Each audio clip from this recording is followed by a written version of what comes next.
Torcedor colorado, se inscreva no canal. Pedro, eu tô contando com a sabedoria do Thiago Galhardo. Ele é um cara muito inteligente. Eu lembro de uma entrevista que ele deu no Bem Amigos, em que ele contava parte da vida dele. Ele é um cara que passou num concurso da Petrobras e abriu mão da carreira estável, sólida e bem-sucedida da Petrobras para ser jogador de futebol. Portanto, o sonho dele, ele vive já há bastante tempo. Para fazer uma troca dessas, é para você apostar no sonho, e ele é bem-sucedido nisso. Ele é um cara bem pago, que joga no Internacional, já teve seleção brasileira, né, Diogo? Com o Cudê, foi o máximo goleador do futebol brasileiro. Então, que ele está acima da média em raciocínio, eu não tenho a menor dúvida. Mas que ele também se atrapalha recorrentemente na carreira, eu não tenho dúvida, e não é nem opinião, é só ver a carreira dele. A maneira como saiu do Vasco da Gama e o que acaba de acontecer com o Internacional. Por que eu estou confiando na capacidade dele de revisar os seus conceitos com a inteligência que tem? Porque se ele não fizer isso, ele não joga mais no Inter. E como já tem 7 jogos, ele não joga mais em nenhum clube da Série A. Fica na dependência de um mercado do exterior. E ele é um jogador que, segundo as informações que nos chegaram, foi cobrado da direção, mais especificamente do Paulo Brax, por que não era titular, usando inclusive um termo que foge completamente a regra do bom tom numa discussão dessa, palhaçada. Por que ele não era titular? E a cobrança dele acontece depois do seu concorrente ter feito 3 dos 4 gols da vitória do Inter sobre o Flamengo. Então, ou ele revisa o seu conceito de viver em grupo, de estar no grupo do Internacional e esperar de novo a sua oportunidade, ou ele não joga mais futebol no Brasil em 2021. Ô Maurício, eu tive uma longa conversa equivocada. Oi. Não, desculpa, Potter, vai lá. Não, eu falei isso ontem aqui, né? Eu tive uma longa conversa com o Galhardo, uma entrevista, né? Não uma conversa, desculpa. E a mesma coisa. Parecia um cara absolutamente centrado, entendendo o que estava acontecendo na vida dele, né? Como um presente, né? Ele sabe que ele não é um cara de seleção brasileira, ele estava aí ele estava na lesão, estava no processo de lesão dele, de cura da lesão, e parecia que, homenagens a... Lembra os gols dele? Cada gol tinha uma história. Um gol era pra avó, o outro gol era pra pessoas que não conseguiam ouvir, outras que não conseguiam enxergar, né? Ele fazia umas histórias bonitas, né? Durante a pandemia, Potter, para ajudar você, durante a pandemia ele teve gestos e gestos e gestos de generosidade com pessoas que nada tinham, e ele ia levar alimento para essas pessoas. Este também é Thiago Galhardo, né? Não, em entrevistas sinceras, né? As entrevistas que a gente não está acostumado a ver durante o jogo, ali no intervalo, depois no final do jogo. E aí, de repente, ele conheceu uma coisa que é uma areia movediça aqui no Rio Grande do Sul para muitos jogadores, né?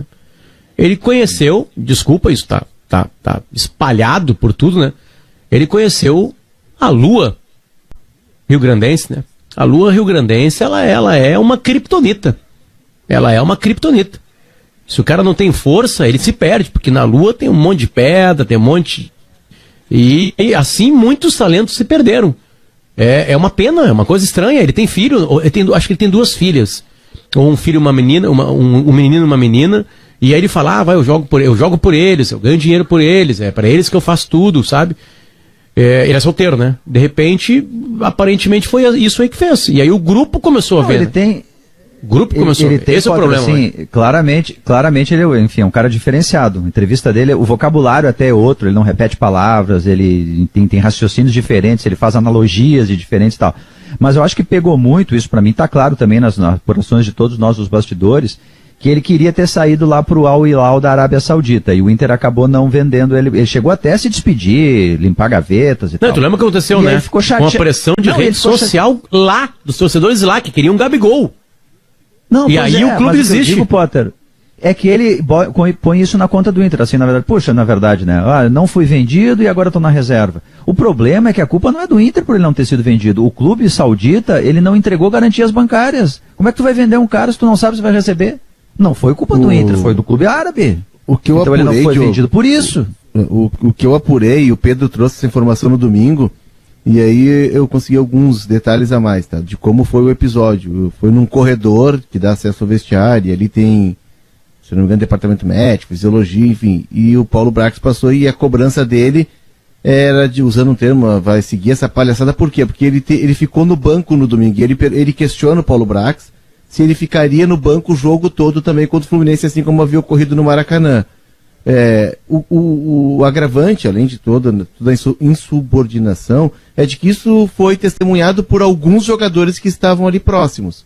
E aí o Brax teria levado o Galhardo para uma sala e conversado com ele e tal, em contato com o Emílio Papaleuzinho, eles decidiram que o Galhardo seria retirado da concentração. Aí o Galhardo, depois, treinou sábado domingo, pediu uma folga para tratar de problemas particulares e era esperado hoje, como de fato se reapresentou.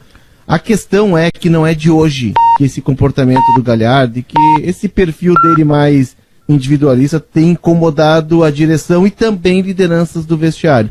Como incomodou no Vasco da Gama, Léo. Não é o primeiro episódio dessa natureza. E também em Coritiba, parece que teve uma saída um pouco ruim do Coritiba. Mas o fato é que o Galhardo, além dessa questão que o Potter trouxe... Né? É um histórico, né? Exato, é do temperamento dele. Mas o fato é que, além dessa questão que o Potter trouxe, que o Potter aponta, tem uma questão de deslumbramento, sim, pela seleção brasileira, e tem uma questão de deslumbramento que é normal do ser humano, pelo fato do cara, numa temporada, ser o goleador do Brasil, está em alta, está surfando na crista da onda.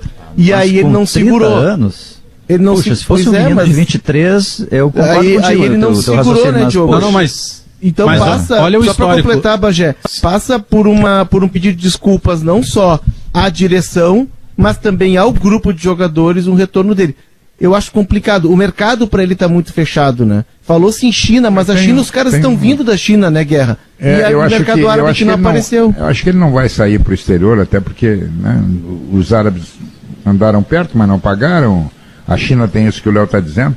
Eu acho que é um bom momento para o Internacional procurar o Corinthians, que tinha interesse nele, e propor uma troca pelo Bruno Mas não dá mais, Guerra. Não dá mais. Mas ele não vai jogar igual aqui. E o Bruno Mendes não vai jogar igual lá. Entendeu? Tu já faz pro ano que vem. Ah, bueno, aí pode Entendeu? ser. Mas o Corinthians queria o Galhardo. Aí tu vai lá e diz, olha aqui, ó, nós ficamos com o Bruno Mendes, o Galhardo vem pra cá, a gente acerta aí. O Inter teria que comprar o Bruno Mendes no fim do empréstimo. Assim, eu sei que os clubes têm. O Potter, só para pegar esse gancho, o que eu citei do histórico é que se ele teve problema parecido no Curitiba, problema parecido no Vasco, problema parecido no Ceará, onde ele foi, ele teve problema parecido. Quando ele chega no Inter, e por linhas tortas ou não, ele foi o artilheiro do clube, ele jogou muita bola ou fez muitos gols e foi importante com o Kudê, e ele chegou na seleção. Ah, não, mas ele chegou porque machucou. Não interessa. No currículo dele, ele colocou lá. Ele vai colocar lá na biografia lá do Instagram, ele vai colocar tudo isso. Então, se ele já teve históricos recentes quando ele não tinha todo esse currículo, obviamente que agora ele vai cobrar. Na cabeça dele, eu não estou concordando com ele, mas eu consigo compreender o porquê que ele agiu assim. Alguém? Não, só pra...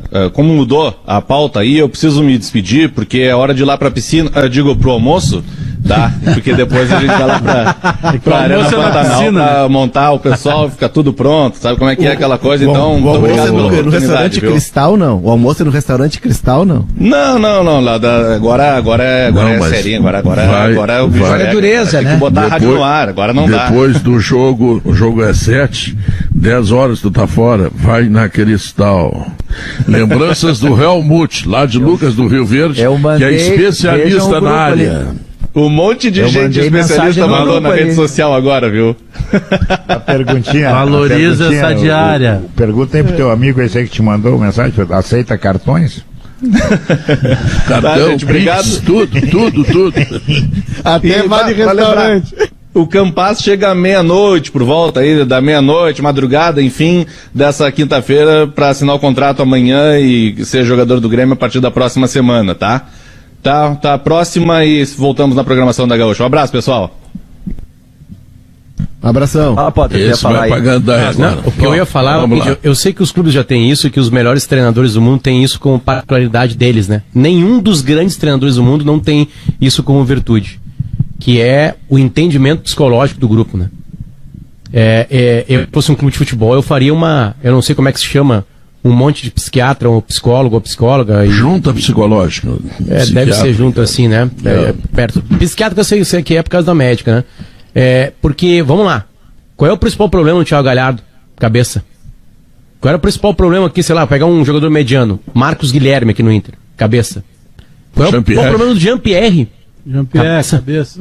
Mas eles têm, né? Coordenador técnico, isso, Potter. Eu acho que é para um monte de gente, assim, Diogo. Acho que, por exemplo, você quer ver uma coisa? Não existe, Potter, não existe o departamento de psicologia ou psiquiatria para cuidar permanentemente dos jogadores. Tem ou outro que dá, então vai lá, vai no fulano, vai no eu lembro mas que uma não vez é uma teve, coisa assim, assistência. Uma vez teve eu não lembro se isso aí é uma anedota que circula, que eu lembro que uma vez teve alguma pergunta sobre Vitório Pífero, e ele disse que era um clube de futebol, não uma clínica, né, esses jogadores, eles ganham fortunas, são cobrados pelas fortunas que eles ganham, eles entram em uma fase e eles sucumbem. O Jean-Pierre está sendo cobrado porque ele já jogou muita bola na vida dele. E ele está perdido mentalmente. Ele não consegue entregar. Né? Muitos deles, claro, tem histórias que tem que acabar. Tipo assim, o Bressan teve que ser feliz longe daqui.